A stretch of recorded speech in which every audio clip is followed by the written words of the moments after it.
You are those Americans. You are the SS American Memorial. Ladies and gentlemen, today, as we celebrate the birth of our nation, we are joined by these young patriots in the reading of our Declaration of Independence. Henry Cheek, high school class of 2022, Brittany Butler, 2016, Navarro High School, John Michael Moreno, Jordan Michelle Moreno, Sydney Masterson from the TMI Episcopal Church of Texas, class of 2016, Matthew Trim, 2015, Smithland Valley, Calvin True, 2017, and Zach True, 2019. Henry? When in the course of human events, it becomes necessary for one people to dissolve the political bands which have connected them with another, and to assume among the powers of the earth the separate and equal station to which the laws of nature and nature's God entitle them. A decent respect to the opinions of mankind requires that they should declare the causes which impel them to the separation.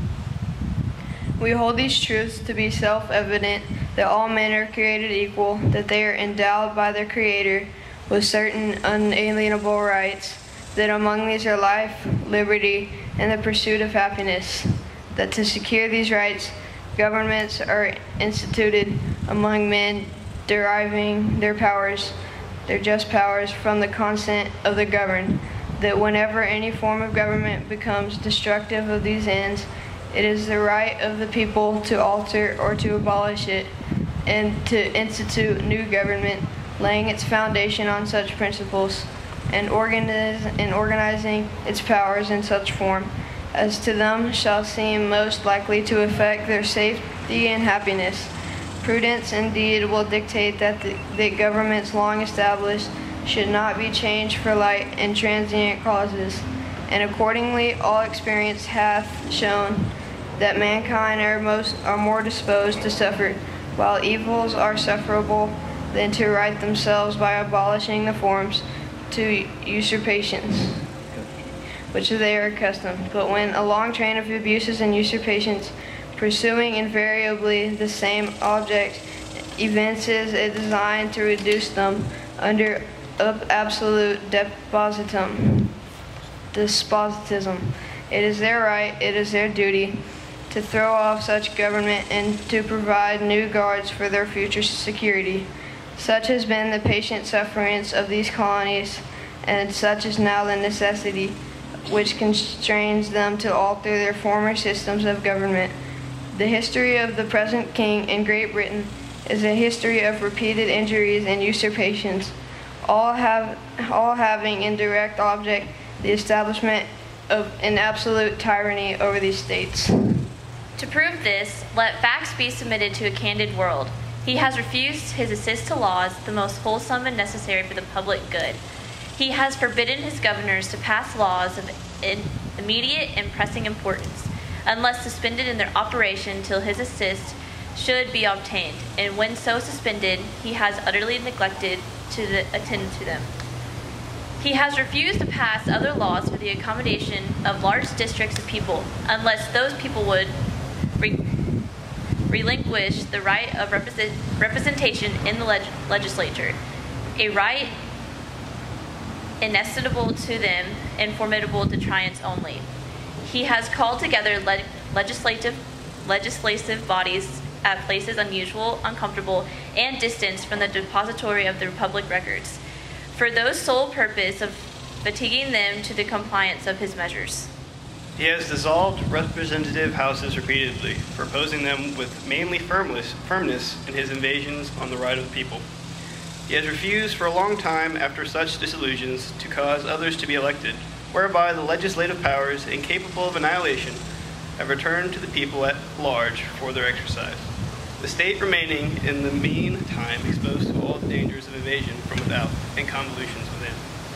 He has endeavored to present the population of the estates for that purpose, obstructing the laws for neutralization of foreigners, refusing to pass others to encourage their migrations hither, and raising the conditions of new appropriations of land. He has obstructed the administration of justice by refusing his assent to laws for establishing judiciary powers. He has made judges dependent on his will alone for the tenure of their offices and the amount they pay for their salaries. He has erected a multitude of new offices and sent hither swarms of officers to harass our people and eat out their substance. He has kept among us in times of peace standing armies without the consent of our legislatures.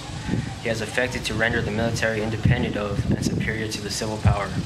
He has combined with others to subject us to a jurisdiction foreign to our Constitution and unacknowledged by our laws, given his assent to their acts of pretended legislation. For quartering large bodies of armed troops among us, for protecting them by a mock trial from punishment for any murders which they should commit on the inhabitants of these states, for cutting off our trade with all parts of the world, for imposing taxes on us without our consent, for depriving us in many cases of the benefits of trial by jury, for transporting us beyond seas to be tried for pretended offenses, for abolishing the free system of English laws in a neighboring province, establishing therein an arbitrary government, and enlarging its boundaries so as to render it at once an example and fit instrument for introducing the same absolute rule into these colonies, for taking away our charters, abolishing our most valuable laws, and altering fundamentally the forms of our governments, for suspending our own legislators and declaring themselves invested with power to legislate for us in all cases whatsoever. He has abdicated government here by declaring us out of his protection and waging war against us. He has plundered our seas, ravaged our coast, burnt our towns, and destroyed the lives of our people. He is, at this time, transporting large armies of foreign mercenaries to complete the works of death, desolation, and tyranny, already begun with the circumstances of cruelty and perfidy scarcely paralleled in the most barbarous ages and totally unworthy the head of a civilized nation. He has constrained our fellow citizens, taken captive on the high seas to bear arms against their country, to become the executioners of their friends and brethren, or to fall themselves by their hands. He has excited domestic insurrections among us and has endeavored to bring on the inhabitants of our frontiers, the merciless Indian savages, whose no rule of warfare is an undistinguished destruction of all ages, sexes, and conditions. In every stage of these oppressions, we have petitioned for their redress in the most humble terms. Our repeated petitions have been answered only by repeated injury. A prince whose character is thus marked by every act which may define a tyrant is unfit to be the ruler of a free people. Nor have we been wanting in attentions to our British brethren. We have warned them from time to time of attempts by their legislature to extend an unwarrantable jurisdiction over us. We have reminded them of the circumstances of our immigration and settlement here. We have appealed to their native justice and magnanimity, and we have conjured them by the ties of our common kindred to disavow these usurpations, which would inevitably interrupt our connections and correspondence. They too have been deaf to the voice of justice and consanguinity. We must therefore acquiesce in the necessity which denounces our separation and hold them as we hold the rest of mankind, enemies in war, in peace friends.